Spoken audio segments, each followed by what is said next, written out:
दोस्तों आज हम आपको सुनाने जा रहे हैं सीक्रेट स्टोरी की नई पेशकश गुनाहों का देवता। तो चलिए सुनते हैं गुनाहों का देवता का पहला भाग।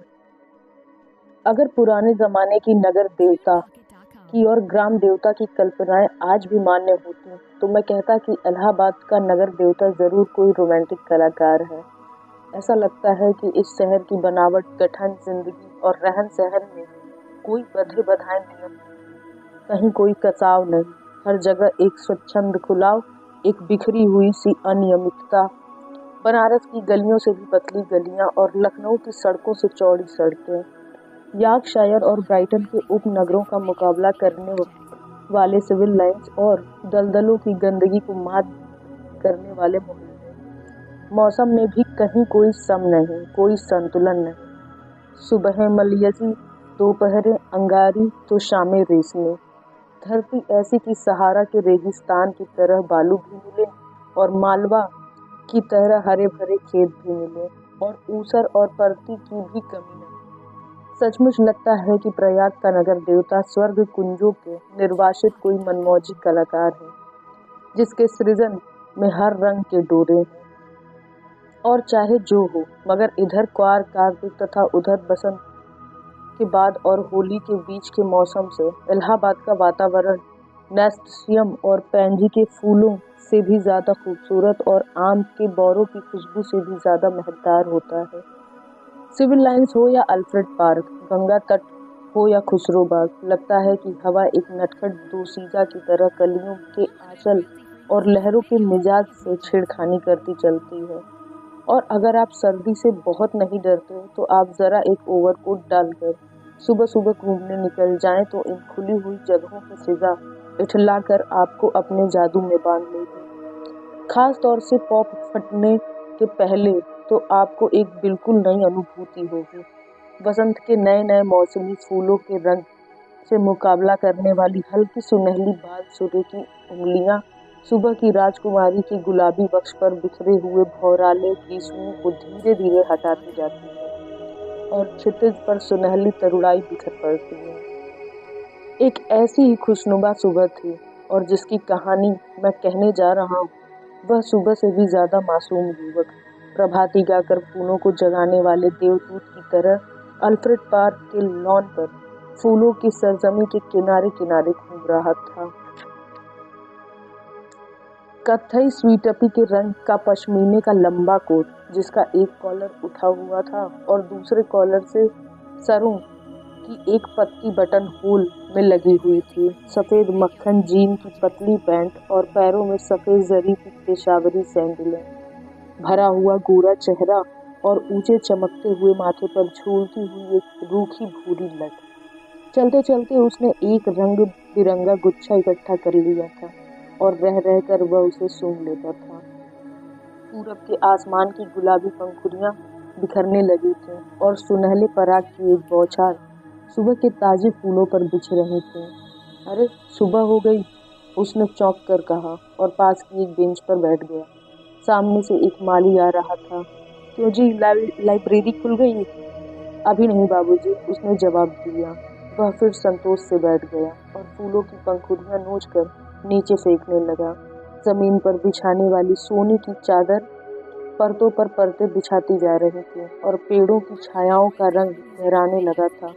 उसकी बेंच के नीचे फूलों की चुनी हुई पत्तियां बिखरी थीं और अब उसके पास सिर्फ एक फूल बाकी रह गया था। हल्के फालसई रंग के उस फूल पर गहरे बेज़ैनिक डोरे थे।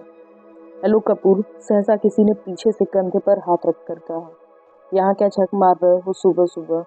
उसने मुड़कर पीछे देखा। आओ ठाकुर साहब, आओ, बैठो यार, लाइब्रेरी खुलने का इंतजार कर रहा हूँ। क्यों यूनिवर्सिटी लाइब्रेरी चाट डाली? अब इसे तो शरीफ लोगों के लिए छोड़ दो। हाँ हाँ, शरीफ लोगों के लिए ही छोड़ रहा हूँ। डॉक्टर शुक्ला की लड़की है ना, वह इसकी मेंबर बनना चाहती थी तो मुझे आना पड़ा, उसी का इंतजार कर रहा हूँ। डॉक्टर शुक्ला तो पॉलिटिक्स डिपार्टमेंट में है, नहीं गवर्नमेंट साइकोलॉजिकल ब्यूरो में। और तुम पॉलिटिक्स में रिसर्च कर रहे हो? नहीं, इकोनॉमिक्स में। बहुत अच्छे, तो उनकी लड़की को सदस्य बनवाए आए हो? कुछ अजब स्वर में ठाकुर ने कहा। छी, कपूर ने हंसते हुए कुछ अपने को बचाते हुए कहा। यार तुम जानते हो कि मेरा उनसे कितना घरेलू संबंध है। जब मैं प्रयाग में जब से मैं प्रयाग में हूँ उन्हीं के सहारे, और आजकल तो उन्हीं के यहाँ पढ़ता लिखता भी हूँ। ठाकुर साहब हंस पड़े। अरे भाई, मैं डॉक्टर शुक्ला को जानता नहीं क्या? उनका सा भला आदमी मिलना मुश्किल है, तुम सफाई व्यर्थ में दे रहे हो। ठाकुर साहब यूनिवर्सिटी के उन विद्यार्थियों में से थे जो बराए नाम विद्यार्थी होते हैं, और कब तक वे यूनिवर्सिटी को सुशोभित करते रहेंगे इसका कोई निश्चय नहीं। एक अच्छे खासे रुपए वाले व्यक्ति थे और घर के ताल्लुकदार, हंसमुख फप्तियां कसने में मजा लेने, मगर दिल के साफ, निगाह के सच्चे। बोले, एक बात तो मैं स्वीकार करता हूँ कि तुम्हारी पढ़ाई का सारा श्रेय डॉक्टर शुक्ला को है। तुम्हारे घर वाले तो कुछ खर्चा भेजते नहीं, उनसे अलग होकर ही आया था। समझ लो कि उन्होंने किसी न किसी बहाने मदद की है। अच्छा आओ, तब तक लोटस पॉन्ड तक ही घूम ले, फिर लाइब्रेरी भी खुल जाएगी।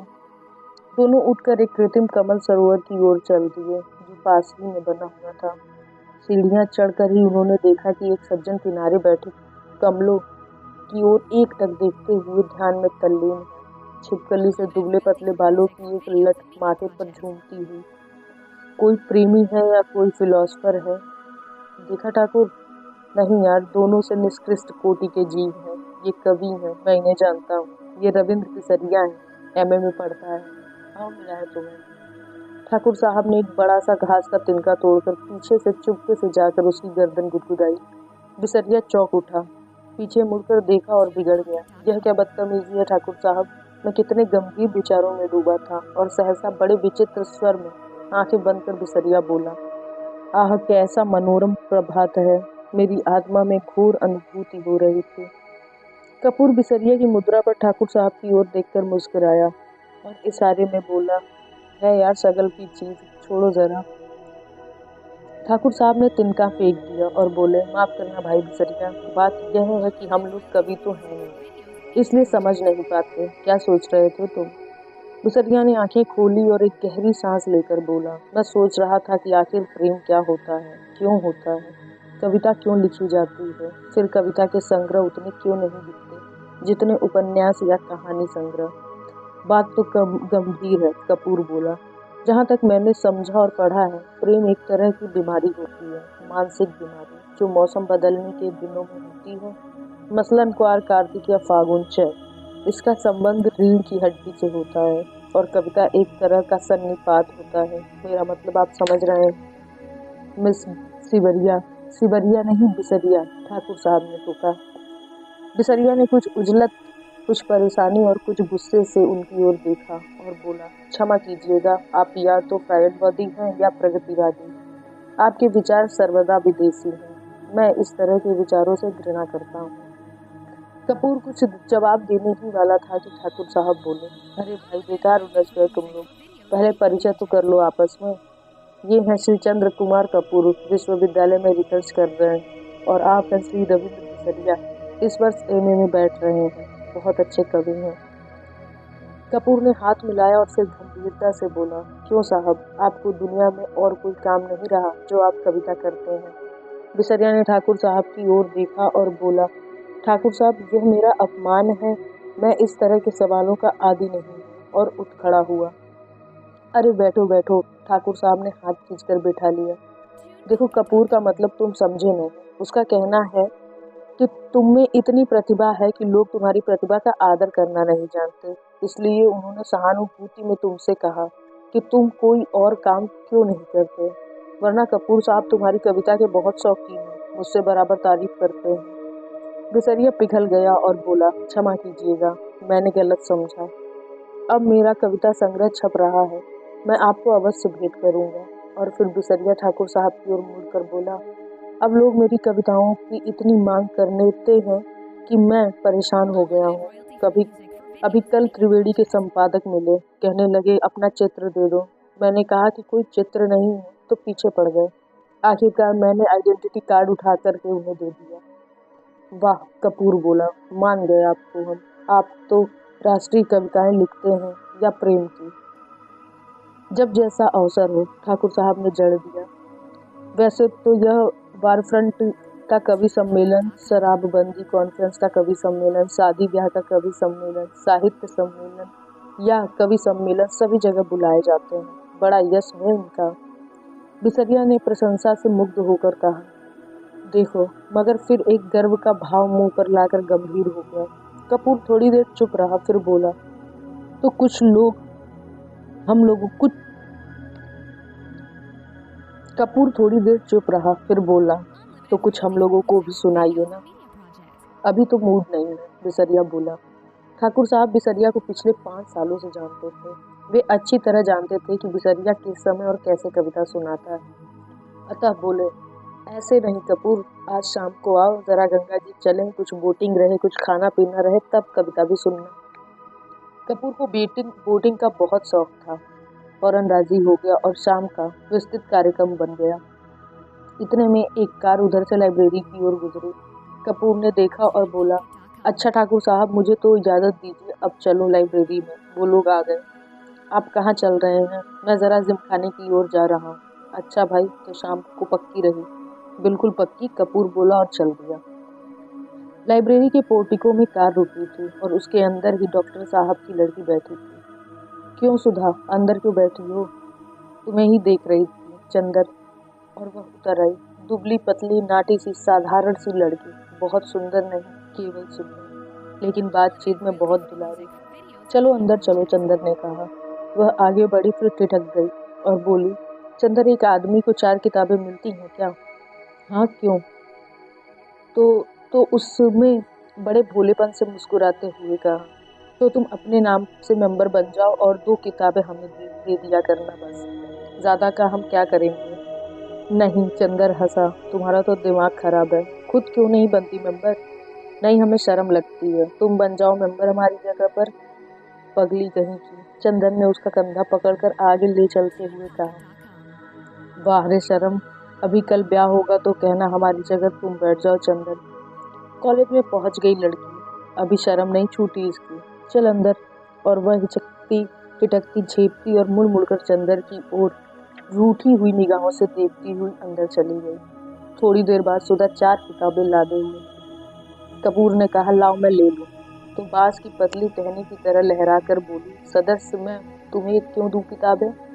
और जाकर कार के अंदर किताबें पटक दी। फिर बोली, आओ बैठो चंदर, मैं अब घर जाऊंगा। देख दिया देखो। और उसने भीतर से कागजों का एक बंडल निकाला और बोली, देखो, यह पापा ने तुम्हारे लिए दिया है। लखनऊ में कॉन्फ्रेंस है ना, वहीं पढ़ने के लिए यह निबंध लिखा है। शाम तक यह टाइप हो जाना चाहिए। जहाँ संख्याएं हैं वहाँ खुद आपको बैठकर बोलना होगा। और पापा सुबह से ही कहीं गए हैं, समझे जनाब? उसने बिल्कुल अल्हड़ बच्चों की तरह गर्दन हिलाकर शोक स्वरों में कहा। कपूर ने बंडल ले लिया और कुछ सोचता हुआ बोला, लेकिन डॉक्टर साहब का हस्तलेख इतने पृष्ठ शाम तक कौन टाइप कर देगा? इसका भी इंतजाम है। और अपने ब्लाउज में से एक पत्र निकालकर चंदर के हाथ में देती हुई बोली, यह कोई पापा की पुरानी ईसाई छात्रा है, टाइपिस्ट। इसके घर मैं तुम्हें पहुंचा देती हूँ। मुखर्जी रोड पर रहती है यह। उसी के यहाँ टाइप करवा लेना और यह खत उसे दे देना। लेकिन अभी मैंने चाय नहीं पी।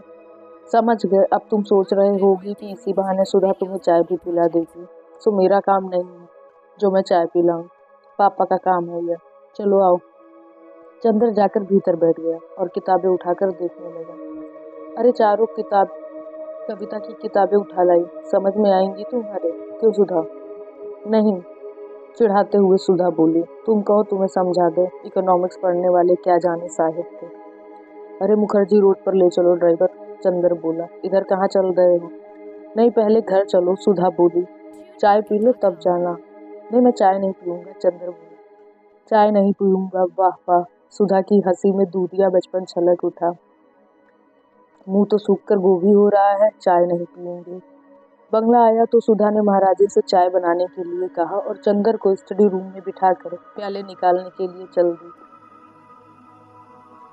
वैसे तो यह परिवार चंद्र कपूर का अपना हो चुका था जब से वह अपनी माँ से झगड़कर प्रयाग भाग आया था पढ़ने के लिए। यहाँ आकर बीए में भर्ती हुआ था और कम खर्च के ख्याल से चौक में कमरा लेकर रहता था।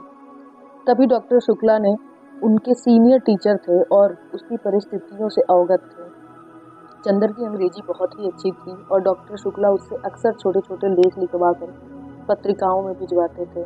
उन्होंने कई पत्रों के आर्थिक स्तंभ का काम चंदर को दिलवा दिया था। और उसके बाद चंदर के लिए डॉक्टर शुक्ला का स्थान अपने संरक्षक और पिता से भी ज्यादा हो गया था। चंदर शर्मीला लड़का था, बेहद शर्मीला। कभी कभी उसने यूनिवर्सिटी के वजीफे के लिए भी कोशिश न की थी, लेकिन जब बीए में वह सारी यूनिवर्सिटी में सर्वप्रथम आया, तब स्वयं इकोनॉमिक्स विभाग ने उसे यूनिवर्सिटी के आर्थिक प्रकाशनों का वैतनिक संपादक बना दिया था। एमए में भी वह सर्वप्रथम आया और उसके बाद उसने रिसर्च ले ली। उसके बाद डॉक्टर शुक्ला यूनिवर्सिटी से हटकर ब्यूरो में चले गए थे। अगर सच पूछा जाए तो उसके सारे कैरियर का श्रेय डॉक्टर शुक्ला को था, जिन्होंने हमेशा उसकी हिम्मत बढ़ाई और उसको अपने लड़के से बढ़कर माना। अपनी सारी मदद के बावजूद डॉक्टर शुक्ला ने उससे इतना अपनापन बनाए रखा कि कैसे धीरे धीरे चंदर सारी गैरियत खो बैठा, यह उसे खुद नहीं मालूम। यह बंगला, इसके कमरे, इसके लॉन, इसकी किताबें, इसके निवासी, सभी कुछ जैसे उसके अपने थे और सभी का उससे जाने कितने जन्मों का संबंध था। और यह नन्ही दुबली पतली रंगीन चंद्र किरण सी सुधा, जब आज से वर्षों पहले वह 7वीं पास करके अपनी बुआ के पास से यहाँ आई थी, तब से लेकर आज तक कैसे वह भी चंदर की अपनी होती गई थी, इसे चंदर खुद नहीं जानता था। जब वह आई थी तब वह बहुत शर्मीली थी, बहुत भोली थी। 8वीं में पढ़ने के बावजूद वह खाना खाते वक्त रोती थी, मचलती थी तो अपनी कॉपी फाड़ डालती थी, और जब तक डॉक्टर साहब उसे गोदी में बिठाकर नहीं मानते वह स्कूल नहीं जाती थी। 3 बरस की अवस्था में ही उसकी माँ चल बसी थी और 10 साल तक वह अपनी बुआ के पास एक गाँव में रही थी। अब 13 वर्ष की होने पर गांव वालों ने उसकी शादी पर जोर देना शुरू कर दिया। शादी न होने पर गांव की औरतों ने हाथ मचाना और मुंह मटकाना भी शुरू किया, तो डॉक्टर साहब ने उसे इलाहाबाद बुलाकर 8वीं में भर्ती करा दिया। जब वह आई थी तो आधी जंगली थी। तरकारी में घी कम होने पर वह महाराज का चौका जूठा कर देती थी और रात में फूल तोड़कर न लाने पर अक्सर उसने माली को डांट भी काट लिया था। चंदर से जरूर वह बेहद डरती थी, पर न जाने क्यों चंदर भी उससे नहीं बोलता था। लेकिन जब 2 साल तक उसके ये उपद्रव जारी रहे और अक्सर डॉक्टर साहब गुस्से के मारे उसे न साथ खिलाते थे और न उससे बोलते थे, तो वह रो रो कर और सिर पटक पटक कर अपनी जान आधी कर देती थी। तब अक्सर चंदर ने पिता और पुत्री का समझौता कराया था, अक्सर सुधा को डांटा था, समझाया था, और सुधा घर भर में अल्हड़ पुरवाई और विद्रोही झोंके की तरह तोड़ फोड़ मचाती रहने वाली सुधा चंदर की आंख के इशारे पर सुबह की नसीम की तरह शांत हो जाती थी। कब और क्यों उसने चंदर के इशारों का यह मौन अनुशासन स्वीकार कर लिया था, यह उसे खुद नहीं मालूम था। और यह सभी कुछ इतने स्वाभाविक ढंग से, इतना अपने आप होता गया कि दोनों में से कोई भी इस प्रक्रिया से वाकिफ नहीं था, कोई भी इसके प्रति जागरूक न था। दोनों का एक दूसरे के प्रति अधिकार और आकर्षण इतना स्वाभाविक था जैसे शरद की पवित्रता या सुबह की रोशनी। और मजा तो यह था कि चंदर की शक्ल देखकर छिप जाने वाली सुधा इतनी ढीठ हो गई थी कि उसका सारा विद्रोह, सारी झुंझलाहट, मिजाज की सारी तेजी, सारा तीखापन और सारा लड़ाई झगड़ा सभी की तरफ से हटकर चंदर की ओर केंद्रित हो गया था। वह विद्रोहिनी अब शांत हो गई थी, इतनी शांत, इतनी सुशील, इतनी विनम्र, इतनी मिष्टभाषणी कि सभी को देखकर ताज्जुब होता था। लेकिन चंदर को देखकर जैसे उसका बचपन फिर लौट आता था, और जब तक वह चंदर को खिजाकर, छेड़कर, लड़ नहीं लेती थी, उसे चैन नहीं पड़ता था। अक्सर दोनों में अनबोला रहता था, लेकिन जब 2 दिन तक दोनों मुंह फुलाए रहते थे और डॉक्टर साहब के लौटने पर सुधा उत्साह से उनको ब्यूरो का हाल नहीं पूछती थी और खाते वक्त दुलार नहीं दिखाती थी, तो डॉक्टर साहब फौरन पूछते थे, क्या चंदर से लड़ाई हो गई क्या? फिर वह मुंह फुलाकर शिकायत करती थी, और शिकायतें भी क्या क्या होती थी। चंदर ने उसकी हेड मिस्ट्रेस का नाम एलिफेंटा, श्रीमती हथनी रखा था, या चंदर ने उसको डिबेट के भाषण के पॉइंट नहीं बताए, या चंदर कहता है कि सुधा की सखियां कोयला बेचती हैं, और जब डॉक्टर साहब कहते हैं कि वह चंदर को डांट देंगे तो वह खुशी से फूल उठती और चंदर के आने पर आंखें नचाती हुई चिढ़ाती थी, कहो कैसी डांट पड़ी। वैसे सुधा अपने घर की पुरखिन थी, किस मौसम में कौन सी तरकारी पापा को माफिक पड़ती है, बाजार में चीज़ों का क्या भाव है, नौकर चोरी तो नहीं करता, पापा कितने सोसाइटियों के मेंबर हैं, चंदर के इकोनॉमिक्स में कि कोर्स में क्या है, यह सभी उसे मालूम था। मोटर या बिजली बिगड़ जाने पर वह थोड़ी बहुत इंजीनियरिंग भी कर लेती थी, और मातृत्व का अंश तो उसमें इतना था कि हर नौकर और नौकरानी उससे अपना सुख दुख कह देते थे। पढ़ाई के साथ साथ घर का सारा काम करते हुए उसका स्वास्थ्य भी कुछ बिगड़ गया था। अपनी उम्र के हिसाब से कुछ अधिक शांत, संयम, गंभीर और बुजुर्ग थे, मगर अपने पापा और चंदर, इन दोनों के साथ हमेशा उसका बचपन इठलाने लगता था। दोनों के सामने उसका हृदय उन्मुक्त था और स्नेह बाधाहीन। लेकिन हाँ, एक बात थी, उसे जितना स्नेह और स्नेह भरी फटकारें और स्वास्थ्य के प्रति चिंता अपने पापा से मिलती थी, वह सब बड़े निस्वार्थ भाव से वह चंदर को दे डालती थी। खाने पीने की जितनी परवाह उसके पापा उसकी रखते थे, न खाने पर या कम खाने पर उसे जितने दुलार से फटकारते थे, उतना ही ख्याल वह चंदर का रखती थी। और स्वास्थ्य के लिए जो उपदेश उसे पापा से मिलते थे, उसे और स्नेह भी पाकर वह चंदर को दे डालती थी। चंदर के बजाय खाना खाते यहाँ से जाकर घर पर कितनी देर पड़ता है, रात को सोते वक्त दूध पीता है या नहीं, इन सब का लेखा जोखा उसे सुधा को देना पड़ता है। और जब कभी उसके खाने पीने में कोई कमी रह जाती तो उसे सुधा की डांट खानी पड़ती थी। पापा के लिए सुधा भी बच्ची थी, और स्वास्थ्य के मामले में सुधा के लिए चंदर अभी बच्चा था। कभी कभी तो सुधा की स्वास्थ्य चिंता इतनी ज़्यादा हो जाती थी कि चंदर बेचारा, जो खुद तंदुरुस्त था, घबरा उठता था। एक बार सुधा ने कमाल कर दिया। उसकी तबीयत खराब हुई और डॉक्टर ने उसे लड़कियों का एक टॉनिक पीने के लिए बताया। इम्तिहान में जब चंदर कुछ दुबला सा हो गया तो सुधा अपनी बची हुई दवा ले आई और लगी चंदर से जिद करने की, पियो इसे। जब चंदर ने किसी अखबार में उसका विज्ञापन दिखाकर बताया कि लड़कियों के लिए है यह, तब कहीं जाकर उसकी जान बची। इसलिए जब आज सुधा ने चाय के लिए कहा तो उसकी रूह कांप गई, क्योंकि जब कभी सुधा चाय बनाती थी तो प्याले के मुंह तक दूध भरकर उसमें 2-3 चम्मच चाय का पानी डाल देती थी, और अगर उसने ज़्यादा स्ट्रांग चाय की मांग की तो उसे खालिस दूध पीना पड़ता था, और चाय के साथ फल और मेवा और खुदा जाने क्या क्या। और उसके बाद सुधा का इसरार न खाने पर सुधा का गुस्सा और उसके बाद की लंबी चौड़ी मुलाकात, इस सब से चंदर बहुत घबराता था। लेकिन जब सुधा उसे स्टडी रूम में बिठाकर जल्दी से चाय बना लाई तो उसे मजबूर होना पड़ा, और बैठे बैठे निहायत बेबसी से उसने देखा कि सुधा ने प्याले में दूध डाला और उसके बाद थोड़ी सी चाय डाल दी। उसके बाद अपने प्याले में चाय डालकर और 2 चम्मच दूध डालकर आप ठाठ से पीने लगे, और बेतकल्लुफी से दूधिया चाय का प्याला चंदर के सामने खिसका कर बोली, पीजिए, नाश्ता आ रहा है। चंदर ने प्याले को अपने सामने रखा और उसे चारों तरफ घुमाकर देखता रहा कि किस तरफ से उसे चाय का अंश मिल सकता है। जब सभी की ओर से प्याले में क्षीर सागर नजर आया तो उसने हार कर प्याला रख दिया। क्यों पीते क्यों नहीं? सुधा ने अपना प्याला रख दिया। पिए क्या, कहीं चाय भी हो तो, और क्या खालिस चाय पीजिएगा? दिमागी काम करने वालों को ऐसी ही चाय पीनी चाहिए। तो अब मुझे सोचना पड़ेगा कि मैं चाय छोड़ूं या रिसर्च। न ऐसी चाय मुझे पसंद, न मेरा ऐसा दिमाग काम का। लो, आपको विश्वास नहीं होता, मेरी क्लास फेलो है गेसू काजमी, सबसे तेज लड़की है। उसकी अम्मी उसे दूध में चाय उबाल कर देती हैं। क्या नाम है तुम्हारी सखी का? गेसू, बड़ा अच्छा नाम है।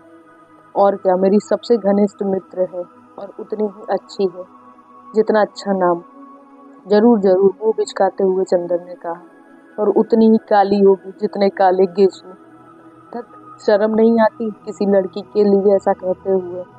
और हमारे दोस्तों की बुराई करती हो तब क्या? वे तो सब हैं ही बुरे। अच्छा तो नाश्ता पहले फल खाओ। और वह प्लेट में छील छील कर संतरा रखने लगी। इतने में ज्यों ही वह झुककर एक गिरे हुए संतरे को नीचे से उठाने लगी कि चंदर ने झट से उसका प्याला अपने सामने रख दिया और अपना प्याला उधर रख दिया और शांत चित्त से पीने लगा। संतरे की फाके उसकी ओर बढ़ाते हुए ज्यों ही उसने एक घूंट चाय पी ली तो वह चौंक कर बोली, अरे यह क्या हुआ? कुछ नहीं, हमने उसमें दूध डाल दिया। तुम्हें दिमागी काम बहुत रहता है, चंदर ने ठाठ से चाय घूंटते हुए कहा। सुधा कुड़ गई, कुछ बोली नहीं। चाय खत्म कर चंदर ने घड़ी देखा। अच्छा लाओ, क्या टाइप कराना है, अब बहुत देर हो रही है। बस यहाँ तो 1 मिनट बैठना बुरा लगता है आपको। हम कहते हैं कि नाश्ते और खाने के वक्त आदमी को जल्दी नहीं करनी चाहिए। बैठिए ना। अरे तो तुम्हें कॉलेज की तैयारी नहीं करनी है? करनी क्यों नहीं है? आज तो गेसु को मोटर पर लेते हुए तब जाना है। तुम्हारी गेसु और कभी मोटर पर चढ़ी है? जी, वह साबिर हुसैन काज़मी की लड़की है। उसके यहाँ 2 मोटरें हैं और रोज़ तो उसके यहाँ दावतें होती रहती हैं। अच्छा, हमारी तो दावत कभी नहीं थी। हाँ हाँ, गेसु के यहाँ दावत खाएंगे इसी मुंह से। जनाब, उसकी शादी भी तय हो गई है। अगले जाड़ों तक शायद हो भी जाए। छी, बड़ी खराब लड़की हो। कहाँ रहता है ध्यान तुम्हारा? सुधा ने मजाक में पराजित कर बहुत विजय भरी मुस्कान से उसकी ओर देखा। चंदन ने झेप कर निगाह नीची कर ली तो सुधा पास आकर चंदन का कंधा पकड़कर बोली, अरे उदास हो गए? नहीं भैया, तुम्हारा भी ब्याह तय कराएंगे, घबराते क्यों हो? और एक मोटी सी इकोनॉमिक्स की किताब उठाकर बोली, लो इस मुटकी से ब्याह करोगे? लो बातचीत कर लो, तब तक मैं वह निबंध ले आऊँ, टाइप कराऊंगा। चंदन ने खिसियाकर बड़ी जोर से सुधा का हाथ दबा दिया। हाय रे, सुधा ने हाथ छुड़ाकर मुंह बनाते हुए कहा, लो बाबा, हम जा रहे हैं, काहे बिगड़ रहे हैं आप? और वह चली गई। डॉक्टर साहब का लिखा हुआ निबंध उठा लाई और बोली, लो यह निबंध की पांडुलिपि है। उसके बाद चंदन की ओर बड़े दुलार से देखती हुई बोली, शाम को आओगे ना? अच्छा, हम परेशान नहीं करेंगे, तुम चुपचाप पढ़ना। जब रात को पापा आ जाएं तो उन्हें निबंध की प्रतिलिपि देकर चले जाएं। नहीं, आज शाम को मेरी दावत है ठाकुर साहब के यहाँ, तो उसके बाद आ जाना। और देखो, अब फरवरी आ गई है, मास्टर ढूंढ दो हमें। नहीं, ये सब झूठी बात है, हम कल सुबह आएंगे। अच्छा, तो सुबह जल्दी आना। और देखो, मास्टर लाना मत भूल। ड्राइवर तुम्हें मुखर्जी रोड पहुंचा देगा। वह कार में बैठ गया और कार स्टार्ट हो गई कि फिर सुधा ने पुकारा। वह फिर उतरा। सुधा बोली, लो यह लिफाफा तो भूल ही गए थे, पापा ने लिख दिया है, उसे दे देना। अच्छा, कहकर फिर चंदर चला कि फिर सुधा ने पुकारा, सुनो, एक बार में क्यों नहीं कह देती सब? चंदर ने झल्ला कर कहा। अरे बड़ी गंभीर बात है, देखो वहाँ कुछ ऐसी वैसी बात मत कहना लड़की से, वरना उसके यहाँ 2 बड़े बड़े बुलडॉग हैं। कहकर उसने गाल फुलाकर आंख फैलाकर ऐसी बुलडॉग की भंगिमा बनाई कि चंदर हंस पड़ा। सुधा भी हंस पड़ी। ऐसी थी सुधा और ऐसा था चंदर।